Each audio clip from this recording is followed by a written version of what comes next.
Le client est roi. Ça ne doit pas être une phrase très répandue si vous n'êtes pas coiffeur, coiffeuse ou en tout cas entrepreneur, entrepreneuse.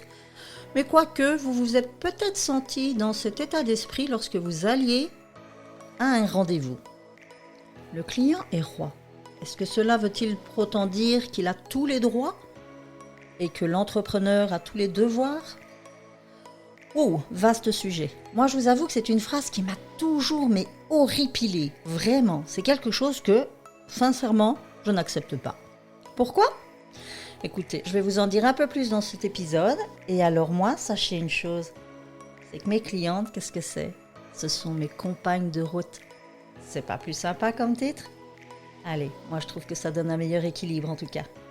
Suivez-moi dans ce nouvel épisode, je vous donne ma façon de voir. À tout de suite. Le cheveu fil de l'âme, le podcast qui tisse des liens entre vos cheveux et vos émotions. Préparez-vous à voyager au cœur de vous-même pour une exploration profonde des racines émotionnelles qui se cachent derrière chaque mèche. Chaque semaine, je viendrai vous parler de mes différentes rencontres, parfois ponctuées de témoignages, et je vous aiguillerai sur la reconnexion à vos émotions pour reprendre les rênes de votre vie et comprendre les messages au travers de vos coiffures.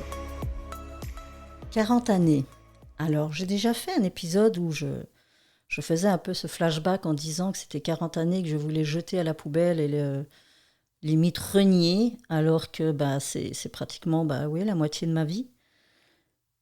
Et aujourd'hui, j'ai juste envie de te parler. Alors, je vais peut-être plus me concerter plus vers les coiffeurs, mais j'ai envie de dire que ça va concerner aussi toute personne, en tout cas, je vais dire dans l'entrepreneuriat, dans le côté indépendant, qui ont préféré se mettre à leur compte, qui ont voulu faire les choses à leur manière, qui ont voulu prendre leur indépendance.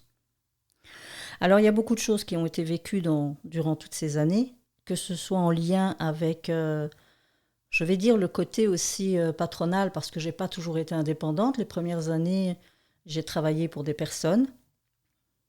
C'est encore très différent, parce que là, on est sous la coupe d'un schéma, d'obligation, ou en tout cas, on nous demande de travailler suivant une certaine ligne de conduite.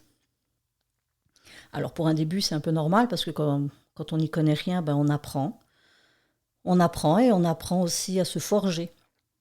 Vraiment, que ce soit face à son patron, à sa patronne, face aux clients, aux clientes, face à tout un système. Tout ça m'a fait grandir, vraiment. J'ai appris beaucoup de choses.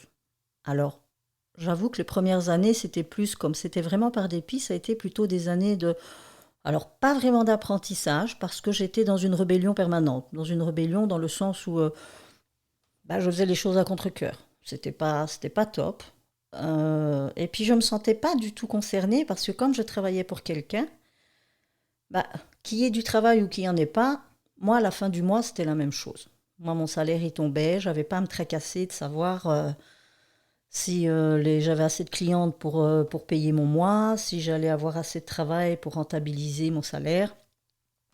Ça, c'était à charge du patron. Donc, il y a une certaine liberté là-dedans de se dire que, voilà, on est engagé. Lui, il est engagé à vous donner votre salaire, même s'il n'y avait pas du monde au salon. Donc, j'avoue qu'à ce niveau-là, je n'avais pas ce stress, je n'avais pas ces tracas. Donc, si une cliente voulait quitter le salon, grand bien lui fasse. Moi, ça ne changeait rien à ma vie. Une autre allait arriver derrière et ainsi de suite. Et je n'avais pas du tout ce côté émotionnel qui me disait « Oh, c'est triste, elle s'en va ». Non, parce qu'à ce moment-là, je vous dis, je crois que je ne créais même pas d'attache. C'était pas du tout quelque chose qui me tenait à cœur. Donc, j'arrivais le matin, je faisais mon boulot, je repartais le soir, j'avais fini ma journée. Au revoir, on passe à autre chose.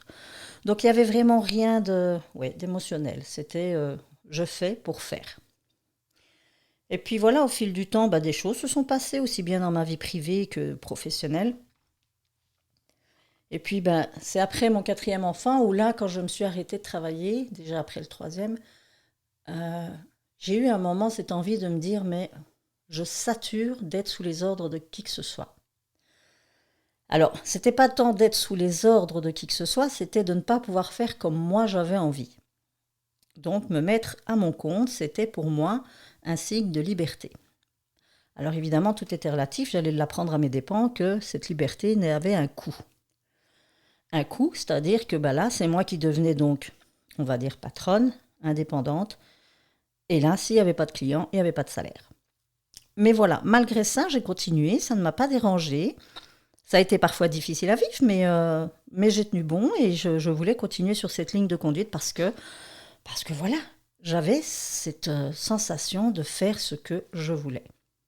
Par contre, voilà, j'ai commencé à créer du lien avec les clientes, les clients. Là, ça devenait quelque chose de beaucoup plus personnel, beaucoup plus émotionnel.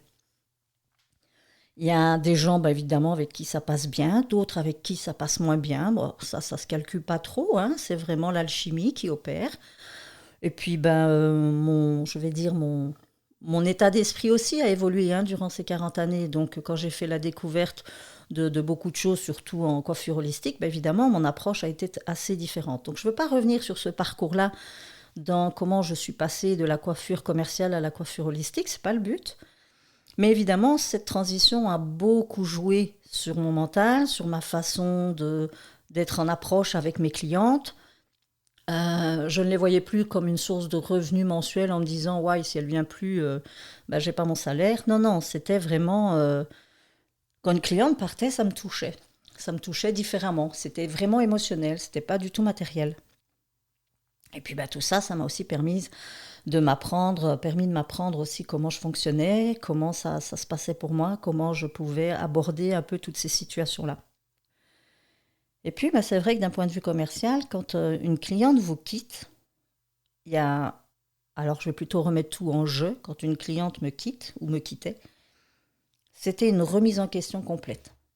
Est-ce qu'elle me quitte à cause de moi, à cause de mes compétences, à cause de quelque chose que j'ai mal fait ou pas fait, à cause de la situation extérieure, à cause de je ne sais pas. Et souvent, et c'est là où j'ai envie de revenir sur ça, surtout vous en tant qu'indépendant, quand une personne part, j'ai envie d'en parler aussi donc aux clients potentiels, futurs, ex ou quoi, lorsque vous quittez un indépendant, pour quelque raison que ce soit, il n'y a pas spécialement vraiment à se justifier, mais alors souvent on se justifie si on est mécontent. On peut dire, tiens, ouais, mais ça, c'était pas bien fait, là, je suis pas contente du service, là, c'était pas top. Ok, donc au moins, on sait pourquoi. Et puis, parfois, il y a d'autres raisons qui ne sont peut-être pas spécialement une raison pour vous à justifier parce que vous aviez envie d'aller ailleurs pour découvrir quelqu'un d'autre, une autre situation. Parfois, ça peut mettre à mal la personne parce que, de nouveau, je vais revenir au jeu. Ça permet dans un sens, alors peut-être oui, d'être rassuré, de savoir qu'on n'a pas mal fait quelque chose. Et puis, ça permet aussi de se remettre en question, par contre. Si on apprend que un travail a été mal fait, une approche a été indélicate, peut-être un mot qui a été dit qui n'aurait pas dû, que la personne a mal interprété ou quoi que ce soit d'autre, je trouve que c'est chouette de pouvoir en parler parce que ça va permettre à cette personne de se remettre en question en se disant « Ok, là, c'est peut-être justifié ou pas. » En fait, c'est même pas voir si c'est justifié, c'est juste que soi-même, de soi à soi, c'est pouvoir se dire « Ah, ouais, là, peut-être que ça n'a pas été juste. Là, peut-être que je peux faire autrement. Là, peut-être que. » Donc, c'est une manière de se faire grandir les uns les autres, en fait. Parce que autant pour vous, en tant que cliente, c'est de vous dire « Je ne me suis pas sentie respectée, mais autant le dire, pour ne pas que ça se représente. » Et puis, c'est aussi pour permettre à la personne qui vous a blessé de se remettre aussi peut-être en question et de se dire « Ah ouais, là, j'ai peut-être pas été juste. » Et de nouveau, ça ne veut pas dire que chacun va y voir son erreur ou quoi, mais c'est juste, ça vous appartient, ça nous appartient, ça permet d'avancer quand même. Et je pense à beaucoup de clientes qui sont aussi dans... Alors, la cliente comme l'indépendant, tout le monde a toujours un petit peu un degré de manipulation. J'oublierai jamais une de mes clientes qui venait régulièrement, mais elle venait toujours à l'improviste. En fait, elle ne prenait pas son rendez-vous d'une fois à l'autre, elle venait au moment où elle le sentait. Et puis moi, c'était vraiment la phase aussi, au début de mon côté indépendante, où pour moi, chaque cliente était un revenu garanti, et donc je ne pouvais pas me permettre de ne pas prendre quelqu'un. Et cette femme-là, je pense qu'elle l'avait senti ou compris, parce que quand elle venait, elle me disait, voilà, j'ai besoin d'une coupe, c'est aujourd'hui si possible, sinon je vais autre part. Waouh! L'injonction, vous imaginez le gros chantage. Moi, aller autre part, ça veut dire que c'est une personne en moins pour moi, c'est un revenu en moins pour moi, et ainsi de suite. Donc dans ma tête, ça tournait très vite. Donc même si j'avais pas la place, je lui trouvais une place, de toute façon. Et comme ça a marché une fois, deux fois, trois fois, ben elle continuait. Jusqu'à un moment donné où, heureusement, j'ai changé dans mon mode de fonctionnement, où je me suis dit, stop. Après moult clientes aussi qui ont pu jouer de ça, à un moment donné, j'ai quand même pris conscience qu'il était temps que je me respecte. Et donc là, je vois encore cette fois-là où elle arrive, et elle me fait le même scénario. Ah voilà, j'ai vraiment absolument besoin de ma coupe, voilà. Et c'est marrant parce qu'elle répétait le même schéma, je ne veux pas dire mot pour mot, mais presque. Comme ça marchait à tous les coups, bah pourquoi changer le scénario? Donc elle arrivait, elle me disait, ben voilà, j'ai vraiment absolument besoin d'être coiffée aujourd'hui parce que je pars demain, et sinon ben, j'irai ailleurs, là où on ne prend pas de rendez-vous. Et je me souviens que cette fois-là, je l'ai regardée, je lui ai dit, ben écoutez, il va peut-être falloir que vous y alliez cette fois-ci, surtout si c'est pour demain, parce que moi je peux vous proposer quelque chose, mais pas aujourd'hui. Donc allez là où vous deviez aller, et puis comme ça au moins vous êtes sûr d'être coiffée pour demain. Donc je restais en même temps correcte, je ne voulais pas avoir l'air de dire du genre, ben non, j'ai pas place, tant pis, va ailleurs. Eh bien bizarrement, même si elle partait le lendemain, elle m'a dit, ben non, ça va, ok, si vous avez place demain, je veux bien le prendre aussi. Je m'arrangerai pour mon départ. Bon, ben, j'ai bien vite compris que je ne suis pas sûre qu'il y avait un départ, mais bon, ça, c'est pas grave. C'était son argument de force. Et là, moi, je me suis sentie respectée, enfin, moi, de moi à moi. Et elle n'a jamais plus fait ce scénario-là. Jamais plus. Ensuite, sincèrement, à chaque fois qu'elle venait, elle prenait son rendez-vous pour la fois d'après. Comme ça, comme elle m'a dit, ah, mais moi, je suis sûre d'avoir mon rendez-vous. Et j'ai dit, effectivement, c'est comme ça que ça fonctionne le mieux, donc c'est très bien.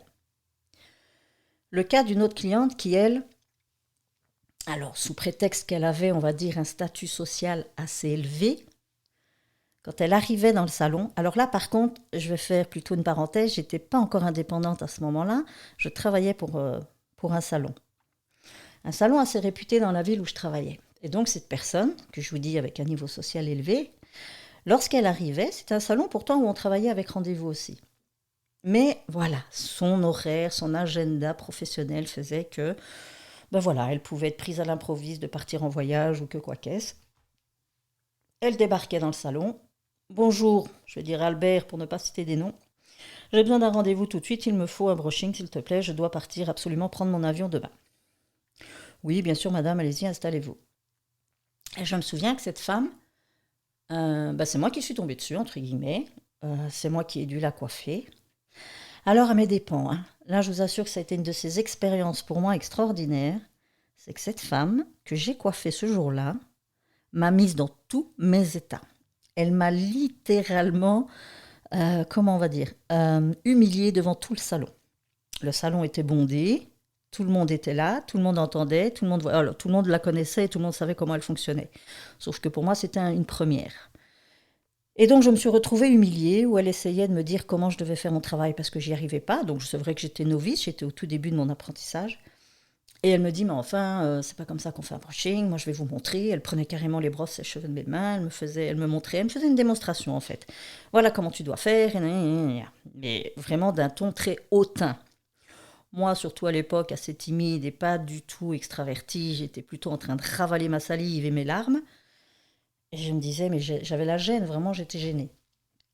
Donc, je reprends la manière dont elle me dit, ainsi de suite. Mais enfin, j'avais beau faire, de toute façon, elle n'a pas arrêté de m'incendier en me disant que j'étais incapable. À un moment, moi, j'ai posé mes affaires sur le comptoir, je suis partie derrière, pleurer comme une gamine, et j'en pouvais plus, je ne savais plus quoi faire. J'avais juste envie de l'écorcher vive.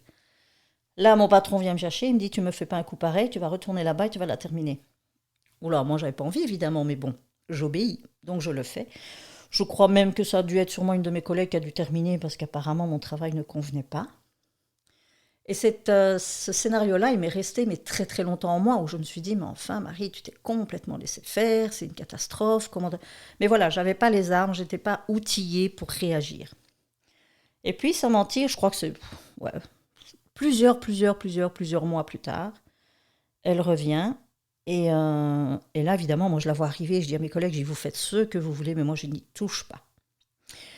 Et puis, il faut savoir quand même qu'entre-temps, moi, je m'étais forgée, mais vraiment forgée. J'avais fait un autre salon, j'étais revenue, je me sentais bien plus forte, j'étais plus capable, je me faisais respecter. C'était totalement différent. Et puis, pas de chance, on me dit quand même que, voilà, c'est moi qui vais devoir y passer. Mais là, je me suis dit moi-même, tu ne te laisseras plus faire. Elle arrive, elle veut pour que je fasse son brushing, je commence, et voilà qu'elle commence à me dire, non, il faudrait pas. Je lui dis, écoutez, je lui dis, c'est mon travail, je sais ce que j'ai à faire, faites-moi confiance, attendez que ce soit terminé, et je vais le faire correctement. Ça a été tout. Elle m'a foutu la paix tout le long du brushing. Pas de chance, les autres fois où elle est revenue, elle m'a demandé après moi d'office. Ce que j'ai appris plus tard, c'est que cette personne-là, qui était haute placée socialement, maltraitait souvent son personnel de cette manière-là, dans le sens où elle pouvait être très hautaine et surtout rabaissante, et voilà, elle avait une critique très forte, et c'était psychologique, mais au niveau de son personnel, c'était une catastrophe. Sauf que lorsqu'elle tombait sur une personne qui lui tenait tête, alors là, elle appréciait, et là, elle prenait la personne à son niveau, et elle lui parlait totalement différemment. C'est fou, hein. Mais en tout cas, moi, ça m'a permis, avec cette leçon, de me forger, de me dire, mais t'as beau être cliente, t'es pas la reine, quoi. Et en tant qu'indépendant, vous avez sûrement entendu cette fameuse phrase du « le client est roi ». Stop, s'il vous plaît, stop. Non, le client n'est pas roi. Parce qu'il y en a vraiment qui prennent ça à la lettre. J'en connais une autre, un jour, qui m'a dit « Moi, je paye pour un service. Donc la moindre des choses, c'est d'avoir un service de qualité. » Alors, dans un sens, ok, bien sûr, ça reste un échange de services. C'est un échange de monnaie contre un service. Mais dans la société, j'ai souvent remarqué que sous prétexte que c'est celui qui a l'argent qui se prend supérieur à celui qui donne le service. C'est vraiment dans cette phrase « je te paye ». Mais c'est abominable, mais sans ton argent, ça veut dire quoi? Que tu ne peux rien te payer, donc personne ne te rendra de service. Donc, et cet argent-là, comment est-ce que tu l'as obtenu aussi? Peut-être en offrant un service à quelqu'un d'autre. Vous voyez ce que je veux dire? Donc à un moment donné, c'est remettre un peu l'église au milieu du village. Alors sans le client, c'est sûr que c'est pas facile de travailler, mais eux, sans nous, qu'est-ce qu'ils vont faire aussi? Puisqu'on a tous besoin des uns des autres, on est tous un maillon de la chaîne. Et les services que l'on propose, moyennant un prix, ce sont des services que ces gens-là ne sont pas capables de faire eux-mêmes parce qu'ils n'ont pas cette compétence. Donc j'en reviens à ni le client ni le patron n'est roi. À un moment, c'est un équilibre, c'est un libre-échange. Alors, on pourrait faire le troc. Moi, je suis totalement pour. Malheureusement, on ne fonctionne plus comme ça aujourd'hui. Après, de nouveau, c'est de trouver l'équilibre. Parce que si je te fais une coupe de cheveux pendant que tu me construis ma maison, ouais, c'est un petit peu limite, je peux comprendre. Mais voilà, chaque fois, il faut mettre ça un petit peu à un niveau peut-être différent. Mais bon, c'est pas le sujet. Donc, j'étais vraiment partie. Et comme là, j'étais toujours ouvrière, quand je me suis mise à mon compte, je me suis souvent dit « Stop, Marie, tu ne te feras pas marcher dessus ». Au début, oui, parce qu'en tant qu'indépendante, si je voulais vraiment avoir mon salaire, il fallait que je bosse. Et pour bosser, ça voulait dire oui à tout le monde. Alors, je vous ai déjà fait un épisode aussi sur le fameux oui et le non. Et voilà, j'en suis passée par là aussi, je l'ai appris à mes dépens, mais aujourd'hui, je suis capable de dire non, et aujourd'hui, je me respecte. Alors, je ne dis pas que ça n'arrive plus du tout, ça m'arrive encore. Mais j'ai vraiment envie de remettre ça enfin, moi, comme moi je le ressens, évidemment. Je ne dis pas que c'est valable pour tout le monde, mais ces clientes qui me quittaient ou d'autres qui revenaient, moi je dis toujours, ça laisse la place à quelqu'un d'autre qui en a peut-être envie vraiment, qui a envie de partager autre chose. Je l'ai senti très fort, évidemment, quand j'ai changé de philosophie dans mon salon, quand je suis passée de la coiffure commerciale à la coiffure holistique. Il y a des gens qui se sont demandé qu'est-ce qui m'arrivait, si j'avais fumé la moquette ou quoi, parce que voilà, c'est vrai que j'avais une manière d'aborder la coiffure qui était tellement différente, mais qui aujourd'hui, pour moi, a été très révélateur et m'a apporté tellement plus dans ma vie, mais vraiment tellement plus. Donc même si là, par contre, là, je m'adresserai plus aux coiffeurs s'ils m'écoutent, il y a un monde de différence dans cette coiffure holistique qui n'est pas comparable du tout avec la coiffure commerciale. Alors, je ne crache pas dans la soupe. La coiffure commerciale, elle m'a correspondu pendant des années. Je me suis amusée pendant des années. Il y a des gens qui continueront avec ça pendant des années parce qu'ils kiffent et qu'ils adorent et qu'ils s'éclatent. Et c'est très bien. Moi, personnellement, je suis partie dans un autre mouvement et qui, aujourd'hui, en tout cas, me nourrit et m'aide vraiment à avoir un lien avec ces fameuses clientes qui sont, mais c'est plus des clientes, ce sont... J'aime pas le terme cliente parce que de nouveau, ça met un peu comme une hiérarchie ou, vous voyez, pas sur la classe sociale, mais sur le niveau de travail ou qui a le dessus sur qui, personne n'a le dessus sur personne. C'est des termes qu'on donne pour donner, mais ce sont des compagnes de route Ouais, là, ça vient de me venir seulement maintenant. Des compagnes de route. C'est génial parce que elles m'apportent autant que je leur apporte. Et ça, c'est magnifique, vraiment. C'est quelque chose qui est d'une richesse, mais incroyable. Et ça, par contre, ça n'a pas de prix. Ça n'a pas de prix dans le sens où là où je me sens bien quand une cliente vient, ou une compagne de route alors, que je pourrais dire, c'est que je me dis, ouais, ça va être un super moment de partage et de richesse. Et ça vaut plus que ce qui va être mis après dans le portefeuille. Alors, ce n'est pas négligeable, évidemment, je ne suis pas encore dans le bénévolat, je ne vis pas d'amour et d'eau fraîche, donc j'ai quand même encore besoin de ces rentrées financières. Mais c'est plus le but aujourd'hui, c'est quelque chose qui est tellement différent. Et en mettant l'objectif sur plus le partage que sur le financier, ben ça se présente d'une manière tellement différente. J'ai beaucoup moins ce stress de fin de mois en me disant « Ouais, mais j'ai pas eu beaucoup de clientes ». Mais la cliente que je vais avoir seulement sur la journée, qui va être d'une richesse extraordinaire, va suffire à m'apaiser et à me dire « Mais ça, c'était un moment et qui n'avait pas de prix. » Sincèrement. Donc là, pour coiffeur, coiffeuse, sincèrement, j'ai déjà fait un épisode aussi là-dessus où je vous parle un peu de ce qu'est la coupe thérapeutique, le décodage capillaire émotionnel. Ce sont des outils qui apportent mais tellement de liens avec la personne, mais au-delà évidemment donc de son apparence. Donc vous allez toucher ses émotions, vous allez lui apporter quelque chose de plus. Vous, mesdames qui m'écoutez, qui n'êtes pas coiffeur, coiffeuse, comment est-ce que vous vivez ces moments-là dans les salons justement? Alors, ça dépend du style. Vous savez, on a les salons de chaîne, sans être péjorative, mais les salons de chaîne, c'est souvent des salons où on évite coiffer parce que justement, c'est des choses sans rendez-vous et on sait que voilà, si on y va tout de suite, en général, on a une personne qui est là pour nous faire ce qu'on nous demande et puis merci, au revoir, on s'en va. Donc créer du lien, c'est plus compliqué. Je ne dis pas que ça n'existe pas, mais c'est plus compliqué parce que ce n'est pas vraiment l'optique au départ dans cette philosophie de travail. Et puis il y a les salons où on sait que quand on y va, on va être cocoon, on a le temps, on prend le temps. Bon, il y a des coiffeurs qui prennent vraiment beaucoup de temps, et là, ça ne plaît pas toujours à tout le monde non plus, mais bon, vous-même, pour avoir fait certainement plusieurs styles de salon, quel est le genre de salon qui vous plaît le plus pour vous? Ça peut être celle qui a besoin de, voilà, professionnellement, elle n'a pas le temps, ou même pour d'autres raisons, elle a envie d'être coiffée, elle repart, c'est tout, elle n'a pas envie de passer son temps là-bas à raconter sa vie, elle n'a pas envie d'entendre les ragots du coin, elle n'a pas envie d'entendre la météo de la cliente d'à côté ou que ce soit. Mais voilà, j'aimerais savoir un peu vous, comment vous vivez ça. Et puis vous, entre coiffeur et coiffeuse, comment est-ce que vous avez aussi envie de vivre cette relation avec vos clientes?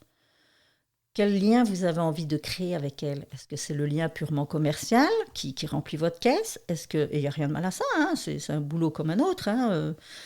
Est-ce que vous avez envie de créer un lien beaucoup plus... Alors quand je dis intime, dans le sens où...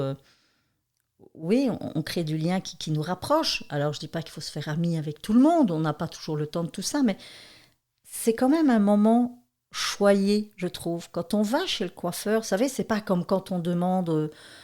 je sais pas, moi, au chauffagiste de venir réparer sa chaudière. Bon, évidemment, on n'est pas là à côté de lui en train de le regarder bidouiller ses trucs. Et le lien va pas se créer vraiment de la même manière. Mais là, c'est un contact physique. La personne s'occupe de vous personnellement, pas d'un appareil ou quoi que ce soit d'autre.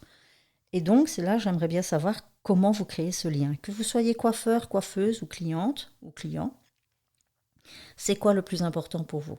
C'est quoi à ce moment-là qui se joue quand vous allez chez le coiffeur? Un rendez-vous vite fait, où là je me pose et quelqu'un prend soin de moi. Alors on peut prendre soin de vous sans vous raconter la vie non plus, et le coiffeur, qu'est-ce qu'il a envie de partager avec la personne? Est-ce qu'il a juste envie de lui faire plaisir en lui faisant sa coiffure qu'il a demandé, ou qu'elle a demandé? Ou bien en même temps d'essayer d'aller voir un peu plus loin, c'est quoi qui l'anime dans son choix de coiffure? C'est quoi qui fait qu'elle va se sentir bien là-dedans? Qu'est-ce qui l'anime aujourd'hui pour avoir envie de changer complètement de coiffure? Voyez, là où on va un peu plus loin dans l'émotionnel. Aujourd'hui, si j'ai arrêté tout ça, c'est justement ce côté où si je n'ai pas de partage avec la personne, je m'ennuie. Je m'ennuie et c'est personnel. Je dis pas que c'est la personne qui m'ennuie, mais tout le monde n'a pas envie de venir se faire coiffer et de partager et de raconter sa vie, ou même si c'est pas ça que je demande, évidemment. Mais toute cette approche de coupe thérapeutique et de décodage capillaire émotionnel, c'est d'aller toucher vos émotions. Et tout le monde n'a vraiment pas envie de ça. Et ça, je l'entends et je l'accepte. Comme j'ai envie qu'on accepte que moi, je ne veux pas coiffer si on ne va pas jusqu'à toucher les émotions. Donc maintenant, les gens, ils le savent. Mon approche, elle est ainsi. J'aimerais vraiment qu'il y ait plus de coiffeurs qui pratiquent ainsi. Parce que quand je vois le bienfait que ça apporte autour de moi, autour des clientes, et même pour moi-même, c'est tellement riche. Mais de nouveau, ça ne parlera qu'à un certain nombre de personnes, d'autres pas du tout, et c'est très bien, il en faut pour tous les goûts. Donc aujourd'hui, j'avais juste envie de vous repartager ça, parce qu'émotionnellement, c'est... Voilà, je pourrais vous en parler des heures, vous savez bien, je l'ai déjà fait d'ailleurs. Voilà, c'est touchant, c'est beau. J'ai encore eu une personne aujourd'hui, c'était hier, enfin tous les jours quasi. C'est euh, c'est riche. C'est riche et moi, ça me remplit. Mais vraiment, ça me remplit. Alors, j'ai pas besoin évidemment d'en avoir beaucoup sur ma journée parce que c'est beaucoup trop, ce serait trop lourd à leur apporter, façon de parler, mais ouais, ça demande. Alors, c'est pas que j'y mets toute mon énergie, c'est que c'est vrai que je me donne à fond et donc je peux pas le faire avec autant de clients que comme j'en avais avant, où je peux en avoir 8, 10 par jour, où je faisais une simple coiffure et puis voilà, c'était tout.